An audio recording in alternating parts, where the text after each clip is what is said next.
বছর ধরে অবৈধভাবে বগুড়ায় আছেন কঙ্গো প্রজাতন্ত্রের নাগরিক ভিটো বলি বঙ্গেগে। তবে তাকে জিম্মি করে রাখা হয়েছে এমন অভিযোগ করেছেন ভিটো। My name is Vitu Bongenge. My country is Congo Kinshasa. Me come Bangladesh, Polish invite me. অন্যদিকে পাওনা টাকা ফেরত না দিতেই ভিটো এমন অভিযোগ করেছেন বলে জানান অভিযুক্ত ব্যবসায়ী পলাশ। আমি তার কাছে $17,000-18,000 পাই। সে আরো সাংবাদিক বাইরে আসছে, তাদেরকে বলছে সব পাখি মারা গেছে, পলাশের কিছু টাকা ছিল, সে টাকা আমি মালিতে দিছি আমার আরেকটা শিপমেন্টের জন্য। সেই কথা বলছে। তাকে যদি আমি জিম্মি করে থাকি, জিম্মি তো দূরের কথা, তাকে আমি কিভাবে রাখছি আমার এলাকার লোক সবাই তো আর আমার পক্ষে বলবে না। বগুড়া সদর উপজেলার গোকুল মেধের পেছনে উত্তরপাড়ায় 3 তলা বাড়িটি পাখি ব্যবসায়ী আতিকুর রহমান পলাশের। বাড়ির দরজা দিয়ে প্রবেশ করে নিচ তলার একটি কক্ষে দেখা মেলে ভিটোর। আমার বাসার সবচেয়ে বেস্ট রুম, ওই রুম যদি আরেকটা রুম থাকে তাহলে আপনারা দেখেন। বৈধভাবে বিভিন্ন দেশে পাখি রপ্তানির সূত্রে পলাশের সাথে অনলাইনে পরিচয় ভিটোর। 1 মাস মেয়াদী ট্যুরিস্ট ভিসায় 2022 সালের নভেম্বর মাসে বাংলাদেশে আসেন ভিটো। সেই থেকে এই বাড়িতেই থাকেন। Me come Bangladesh 22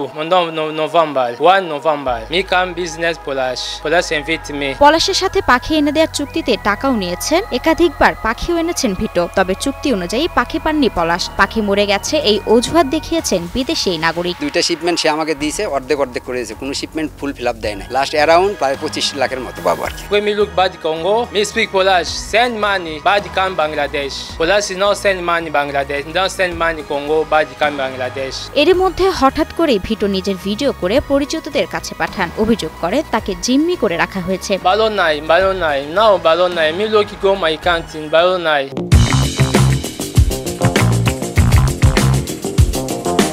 তবে অভিযুক্ত পলাশ বলছেন ভিটোর কাছ থেকে 25 লাখ টাকা পাবেন তিনি। সেই টাকা না দিতেই মিথ্যা অভিযোগ তুলেছেন কঙ্গোর ভিটো। টাকা যাতে না দেওয়া লাগে, আমাকে মালটাতে না দেওয়া লাগে, রানা নাম আর ঢাকার সোহেল, এই 2জন লোকের প্রলোভনে আমার মান ইজ্জতটা শেষ করার জন্য সে একা এগুলো করছে। আর তাকে আমি কত টাকা দিচ্ছি, আমাকে নিঃস্ব করে দিচ্ছে। আজকে আমি আমার গোটা বিল্ডিং ভরা পাখি ছিল, আজকে আমি নিঃস্ব খাসা বিক্রি করে খাচ্ছি। এদিকে এলাকাবাসী বলছে জিম্মি নয়, বরং বেশ স্বাচ্ছন্দ্যে আছেন ভিনদেশী মানুষ। এলাকাবাসীর সাথে উঠা বসা, খেলাধুলা সহ সামাজিক অনুষ্ঠানে যাতায়াত করেন তিনি। দেশে এখানে 3 বছর ধরে আসে এখানে বিদেশি ওর মন মতো ওই যেখানে মন চাই গেছে, আসছে, ঘুরছে, এখানে খাওয়া দাওয়া করছে। কোনো জিম্মি বলতে কোনো এখানে কোনো প্রশ্নই ওঠে না। ওনার সঙ্গে আমরা ফুটবল খেলি, ঘুরি বেরি, মানে আমাদের সাথে সচরাচল এবং আমাকেও অনেক সময় আপ্যায়ন করে। এ বিষয়ে ভিটোকে আটকে রাখা বা জিম্মি করার কোনো ঘটনা নেই। পাসপোর্ট পেলে তদন্তে সব জানা যাবে বলে জানান বগুড়া সদর থানার ভারপ্রাপ্ত কর্মকর্তা হাসান বাসির। যেহেতু বিদেশি নাগরিকের বিষয়টি পাসপোর্ট কপি পেলে তার সে দেশে কিভাবে আছে,